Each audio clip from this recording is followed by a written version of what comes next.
Assalamualaikum warahmatullahi wabarakatuh. Perkenalkan, nama saya Febrina Nabila Zahra dengan NIM A11.2021.13922. Saya dari kelas DS07. Di sini saya akan menjelaskan hasil workshop data science yang saya ikuti. Nah, di sini ada 9 poin utama. Ada pengumpulan data, menelaah, validasi, menentukan objek, membersihkan konstruksi, menentukan label, modeling, dan evaluasi. Di sini, saat workshop, saya diberi soal, ada 15 soal, dan kemudian ada keterkaitannya nih dari soal ke poin utamanya. Nah, di sini pada pengumpulan data terdapat di soal 1 yaitu load dataset. Kemudian untuk menelaah data ada soal di 2 dan 7. Nah, di sini memasukkan nama fitur ke dataset karena kita sudah mengelola data dan sudah melihat bagian utama atau head datanya. Nah, kemudian pada poin 7-nya, di sini visualisasi distribusi dari masing-masing fitur. Itu sangat mempengaruhi saat menelaah data karena kita bisa melihat visualisasinya dengan jelas di masing-masing fiturnya. Selanjutnya, pada validasi data, di sini ada soal ketiga. Nah, di sini ada cek data kosong dan ubah tipe data yang tidak sesuai berdasarkan sumber data. Nah, jika tidak ada, di sini bisa dilewati.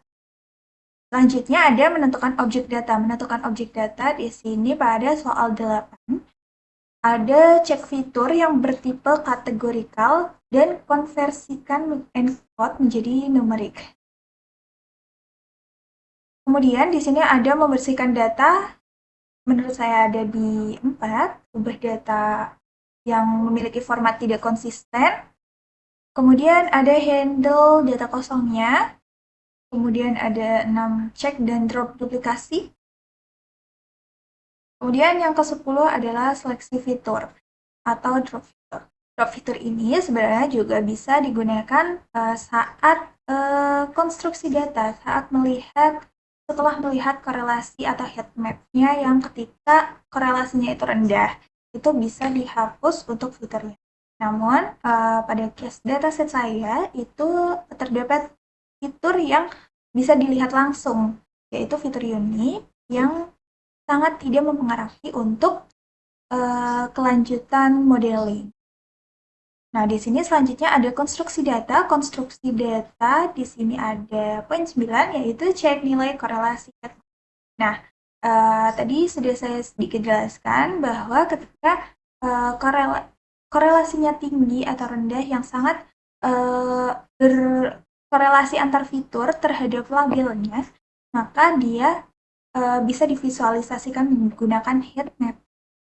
Selanjutnya di sini yaitu menentukan label data. Label data adalah splitting datasetnya menggunakan trend test split.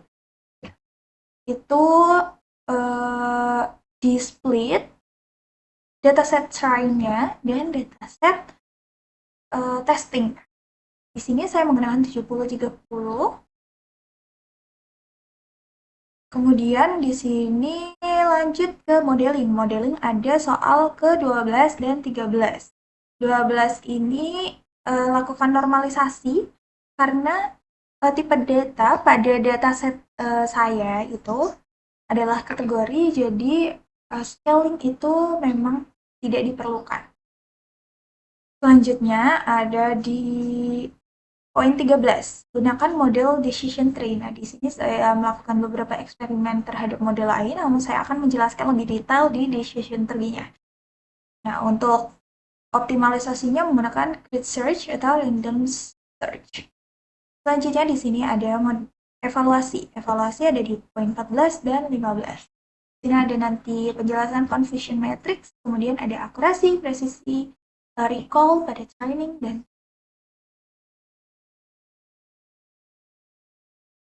Oke, lanjut masuk ke coding.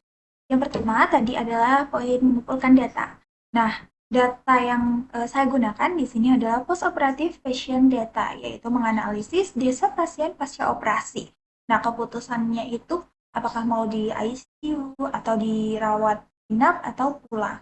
Nah, tujuan utamanya memang untuk mengklasifikasi mana pasien yang dipindahkan setelah pemulihan pasca operasi. Selanjutnya di sini ada import library. Di sini ada library dasar dulu. Ini ada NAPI untuk komputasi numerik, matematika, dan array. Kemudian ada pandas, kita aliasi menjadi PD dan NP. Kemudian ada matplotlib dari ini untuk visualisasi data. Nah, kemudian seaborn ini juga dari matplotlib yang lebih informatif dan lebih estetik. Nah, di sini ada menampilkan semua kolom dari data frame untuk saat mencetak data frame-nya. Selanjutnya di sini kita load datanya. Nah, seperti ini. Nanti ada library tambahan sesuai dengan kebutuhan codingnya. Sesuai dengan kebutuhan yang akan ditampilkan. Nah, di sini ada drive mode. Ada untuk mengakses Google Drive saya. Di sini datasetnya sudah ada di Google Drive. Ada dua informasi. Di sini ada dataset dan informasi dari fitur. Oke. Di sini ada mengecek dalam direktorinya. Di sini ada ya di dalam direktori dataset workshop. Kemudian di sini kita pakai dir variabel untuk menyimpan data. Nah, oke, kita terus panggil git. Nah, di dalam variabel data kemudian kita tampilkan menggunakan head. Dia akan menampilkan 5 data utama, 5 data teratas. Oke, di sini ada mid, high, high, low, dan stabil, dan ada targetnya ada di ujung kanan ini. Nah, namun di sini di atas adalah termasuk datasetnya, bukan nama fiturnya. Jadi kita perlu menambahkan nama fiturnya itu dari informasi fitur yang sudah ditambahkan. Nah, kita buka untuk file path-nya di sini. Title-nya di sini ada korporatif, pasien data. Kemudian di sini ada atribut information. Nah, di sini ada pasien number, kemudian L-car, L-serve, L-oksigen. Nah, ini ada saturasi oksigen, kemudian ada class measurement of blood pressure, kemudian ada stability of patients. Nah, di sini kita tahu nih apa arti atribut yang ada di dataset kita. Nah, yang paling di sini yang dibaca adalah targetnya. Targetnya itu ada 3. Untuk di highlight di sini ada I, S, dan A. Di sini ada pasien sent to ICU, kemudian ada pasien prepare to go home, ada yang dipulangkan, kemudian ada yang general hospital floor. Nah, selanjutnya di sini untuk identifikasi kelasnya sebenarnya sudah disebutkan ya. I-nya ada 2, S-nya ada 24, dan A-nya ada 64. Nah, kita bisa nih telah data. Yang pertama adalah merename kolomnya terlebih dahulu karena belum ada nama kolomnya.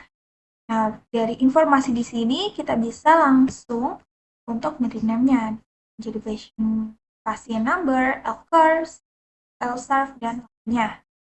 Sehingga menjadi tampilannya seperti ini. Lanjut, di sini ada data file, yaitu menampilkan 5 baris terakhir dari dataset. Nah, di sini ada 88 dari 0 ya. Totalnya ada 89. Di sini ada data info untuk mengetahui struktur dari dataset, tipe data, kemudian jumlah nilai yang kosong. Nah, di sini ada beberapa kolom, ada 10 kolom, dan ada 2 tipe data, ada integer dan objek, dan mendominasi untuk objeknya ya. Ini ada yang full untuk isian datanya, kemudian ada yang basic value, ini L02, kemudian ada course stabil, dan ini ada juga comfort. Oke, nanti kita bisa cek selanjutnya. Kemudian di sini saya menggunakan distribusi Vitor untuk mengecek eh, outlier yang ada di kategori, karena kita bisa lihat dari distribusi antar di setiap fiturnya. Nah, contohnya adalah di bagian sini. Ada distribusi L-chord, di sini ada high, kemudian ada low, ada middle. Nah, ini dilihat bahwa distribusinya tuh sangat variatif. Ada yang banyak, ada yang kurang sedikit. Nah, selanjutnya di sini ada kategori yang hanya dua. Kita bisa identifikasi itu lebih lanjut. Selanjutnya masuk ke poin validasi data. Nah, di sini kita sudah memastikan nih apakah tidak ada outlier yang ekstrim, kemudian memastikan tidak ada missing value di validasi data. Nah, dari distribusi ini kita sudah mengambil kesimpulan bahwa tidak ada missing value yang terlalu ekstrim karena dia merupakan sebuah kategori yang biasanya minim sedikit mengenai outlier. Nah, selanjutnya masuk ke pengecekan missing value terlebih dahulu. Nah, missing value-nya di sini kita dibagi dulu, ada objek dan numerical. Nah, untuk data kategorikalnya di sini kita bisa cek. Nah, di sini ada 9. Ada 9 juga dan convert-nya 9. Ada 4 ya. Ada 4 fitur yang missing value. Selanjutnya, di sini ada untuk numerical, di sini teridentifikasi 0. Nah, kesimpulannya bahwa di validasi data tidak ada outlier, namun terdapat missing value di fitur. Selanjutnya, masuk ke menentukan objek data. Menentukan objek data kita bisa bagi dulu mana objek dan mana yang numerik. Kemudian kita bisa encode data karena objek itu lebih susah untuk di modeling dan lebih susah untuk dibalancekan untuk perhitungannya. Nanti masuk ke balancing labelingnya yang harus menggunakan angka. Nah, di sini untuk encoding data, kita import label encodernya terlebih dahulu. Nah, ini adalah metode dari skiller untuk mengubah data kategori menjadi numerical seperti 0, 1, dan 2 gitu. Nah, kita import dulu ininya. Kemudian kita inisialisasi, kita panggil label encoder, kemudian kita lakukan label encode pada semua kolomnya. Nah, ini sudah berubah ya untuk data type-nya integer dan kita bisa lihat menggunakan head. Nah, tampil 5 ini, 5 datanya. Data utama di sini sudah berubah ya, jadi 1, 2, 3, 4, 5, 3, 0, 1, dan lainnya. Nah, selanjutnya masuk ke poin 5 yaitu membersihkan data. Di sini yang pertama adalah kita handling missing value-nya yang tadi sudah divalidasi bahwa terdapat missing value.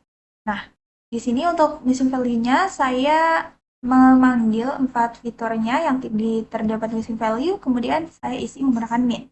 Nah, selanjutnya kita cek di sini 0 hasilnya. Selanjutnya masuk ke duplikasi, pengecekannya menggunakan function duplicate. Nah, ini hasilnya juga 0. Kemudian saya langsung menghapus fitur unitnya yaitu passion number karena passion number di sini sangat tidak berpengaruh dalam modeling gitu. Jadi langsung dihapus. Masuk ke konstruksi data di sini menggunakan correlation matrix. Biasanya di sini kita bisa mengidentifikasi bahwa mana fitur yang tidak berkorelasi terhadap label. Nah, membacanya itu satu untuk korelasi sempurna, ini yang paling atas kita bisa lihat ya. Di satu yang merah itu korelasinya tinggi, kemudian min 1 untuk korelasi negatif. Nah, 1, min 1. Min 1 untuk korelasi negatifnya. Ini ada minus-minus, kemudian untuk nolnya itu tidak memiliki korelasi. Nah, selanjutnya, karena terlihat bahwa di matriks korelasi ini, untuk tiap fiturnya memiliki korelasi yang amat memberikan informasi yang berbeda gitu. Jadi sebaiknya untuk tidak dihapus untuk fitur-fitur yang sudah ada. Nah, selanjutnya di sini ada kita mengecek labelingnya. Jika tadi sudah di encoder, ini bisa kita seimbangkan untuk labelnya. Karena di sini kita lihat bahwa proporsinya sangatlah tidak seimbang dengan kategori. Ternyata ada 4 kategori. Maaf, ternyata ada 5 kategori yang terdapat pada dataset kita. Ada 0, 1, 2, 3, dan 4. 0-nya itu memiliki 69%, 27%, ada yang 2%, dan ada yang 1%. Nah, kita bisa lihat label mana saja yang berapa persennya itu yang rendah. Kemudian teridentifikasi bahwa ada satu label yang berisi hanya satu data saja. Di sini ada label ke-1, itu isinya 1, kemudian ada label ke-4 dan isinya 1. Itu kita bisa hapus karena data dari informasi dataset awal itu hanya memiliki 3 label saja. Nah, untuk 2 label tadi kita bisa langsung hapus karena itu bisa mempengaruhi untuk modelingnya, untuk pembelajaran modelnya. Nah, kita hapus sisa 0, 3, dan 2. Selanjutnya masuk ke penanganan nih untuk imbalancing data. Kita bisa handling imbalancing itu menggunakan metode oversampling. Saya menggunakan random oversampler. Nah, di sini kita trend test split dulu, manggil untuk pembagian datanya. Nah, tadinya juga saya menggunakan smooth karena tidak jadi, kita bisa hapus. Kemudian ini memisahkan fitur X dan Y. Kita hapus fitur lab X. Kita hapus labelnya dari variabel X, kemudian masukkan label ke variabel X. Kemudian kita setting 70-30, kemudian kita menggunakan random sampling. Nah, selanjutnya di sini tampilkan untuk distribusi data kelas. Nah, di sini sudah terlihat ya bahwa distribusinya sangat seimbang. Nah, kita bisa visualisasi handling imbalance data di sini yang sebelum oversampling, kemudian di sini setelah kita oversampling nih. Hasilnya seperti ini, 023 yang sebelumnya, kemudian setelah kita oversampling kan, hasilnya menjadi balance seperti ini. Nah, data seperti ini baru kita bisa gunakan untuk modeling lebih optimal. Tuh. Nah, di sini untuk pengecekannya dataset yang sudah di oversampling ini. Nah, untuk infonya di sini terdapat 126 baris jadinya. Nah, di sini full, tidak ada yang missing value. Kemudian data type-nya juga sudah integer. Nah, selanjutnya yaitu menentukan label data. Di sini kita masukkan oversample data frame-nya. Kita bagi menjadi 70-30. Lanjut di sini masuk ke membangun dan mengevaluasi model. Nah, modelnya saya menggunakan ada Net Bias, Random Forest, SVM, kemudian ada Logistic Regression, ada Decision Tree, dan ada KNN. Nah, saya di sini akan memfokuskan untuk menjelaskan di Decision Tree-nya, karena di sini hanya eksperimen dengan metode lain. Nah, untuk Decision Tree-nya di sini saya menggunakan Random State 42 agar stabil, dan dia lebih stabil ketika fiturnya itu numerik ataupun kategorikal. Nah, selanjutnya di sini langsung ke bagian decision tree. Ya, di sini kita extrain dan detrain-nya, kemudian kita membuat variabel prediksi. Kemudian kita masukkan tes fitur testingnya. Kemudian di print untuk confusion matrix-nya. Nah, untuk membaca confusion matrix-nya, di sini untuk membaca barisnya adalah label asli atau true close. Kemudian untuk apa ini kolomnya itu ya, untuk prediksi dari labelnya. Nah, di sini adalah prediksi dari label 0. Nah, tadi ada 3 label, label 0, 2, dan 3. Ini untuk label 0 ya. Di sini untuk true positifnya. Nah, untuk 0 dan 4 di sini masuk ke false negative. Selanjutnya untuk 0 dan 1 ini masuknya ke false positif, dan yang 11, 0, 0, 14 ini termasuk false negatif dari label 0. Selanjutnya untuk label 1, untuk label 2 itu ada di true positifnya ada di 11. Kemudian untuk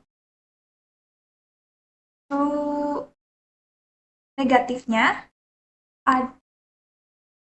untuk di false negatifnya ada di 0 dan 0. Kemudian untuk false positifnya itu ada di 0, 0 ini. Dan untuk true negatifnya itu ada di 8, 4, 1, dan 14. Nah, itu bisa ditambah. Kemudian untuk di label yang ketiga di sini itu sama juga kita bacanya. Ini untuk true positif. Kemudian yang akan digunakan untuk yang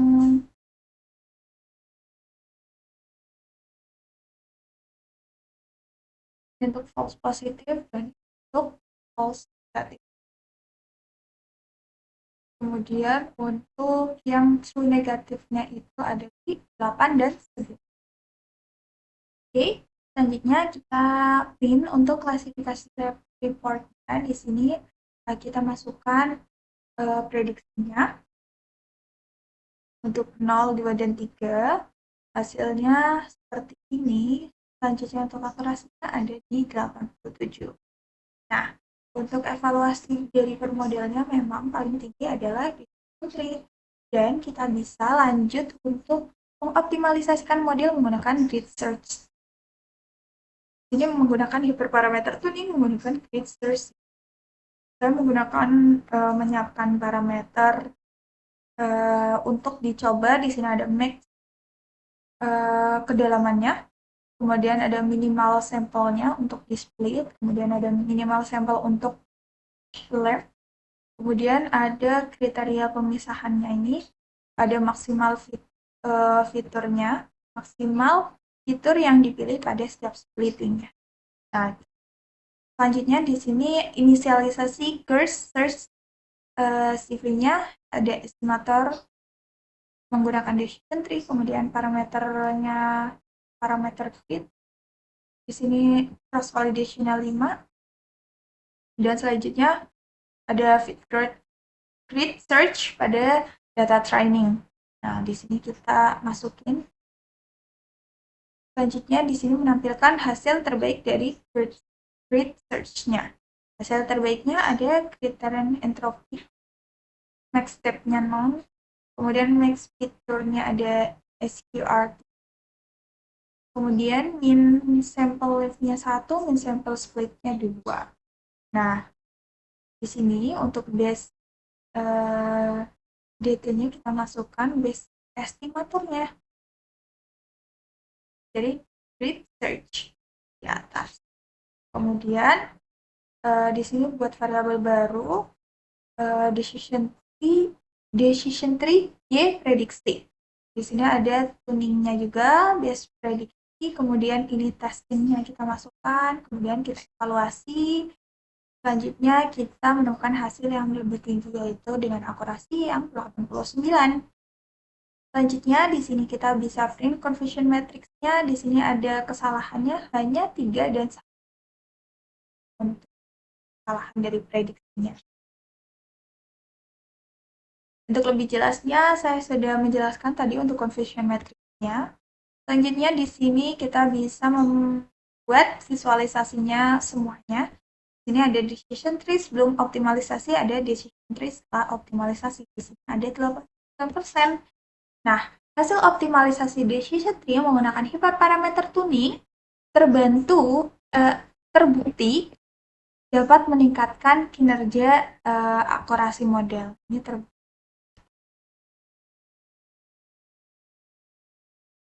karena dari 87 ke 89%.